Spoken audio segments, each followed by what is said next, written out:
on the top. I'm gonna make like a long rectangle in my image editing thing and then just put it there in the video like at the top so you guys don't see the message, because you know it's personal, it's private.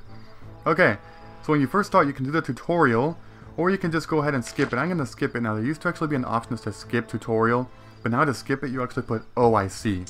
That was something in the new update that I didn't really talk about either. But there you go. So when you first start out the game, you're gonna be taken here to this place called Woody. What the hell is it called? No, not Woody from freaking Toy Story. Weedy Village. Okay, that's what it's called. Okay, now keep in mind, this is actually the first difference between Landos and Ceres. If you are on Ceres, you're going to start in a place called Wordy Village. Okay, pretty much they're the same, and yeah, you guys just saw a huge lag right there. That's kind of the problem with this game. There is a huge amount of lag. Now, if I lose connection, I'm just going to cut that, okay? I'm going to lose the connection, then cut that until when I'm back online, because that's going to be such BS.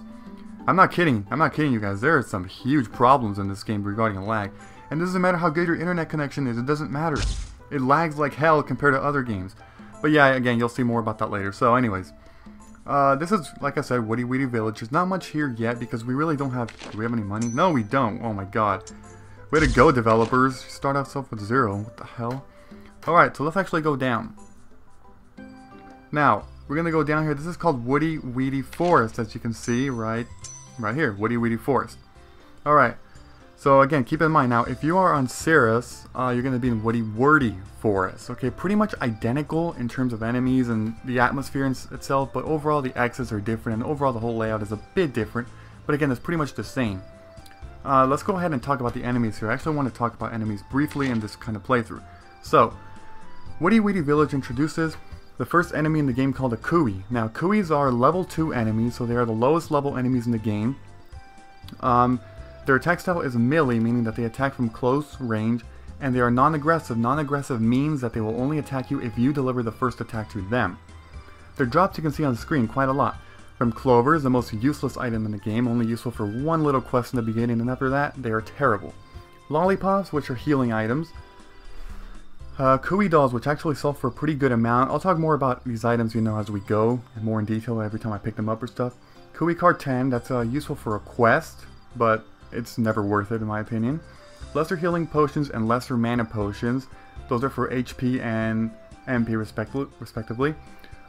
Those restore a very low amount of health, but they actually sell for a good amount of gold at this point in the game. So it's better to just sell those. Small treasure boxes, I'll talk about the contents in those later. Armor scroll, armor enchant scroll, D, those are actually very useful for throughout the entire game. They sell for a good amount of money in this thing called the Black Trader, which I'll talk about later. And the Lesser Restoration Potion, which is pretty garbage. It's useful to have a few, but you can't sell those. A lot of people already know that. But yeah, those are their stats. Next enemy is the Bramble Dongri. Bramble Dongris are level 3, which means they're a little bit tougher. Melee attacks, same thing. Aggressive, no. So pretty identical to Kuis, just a little bit tougher.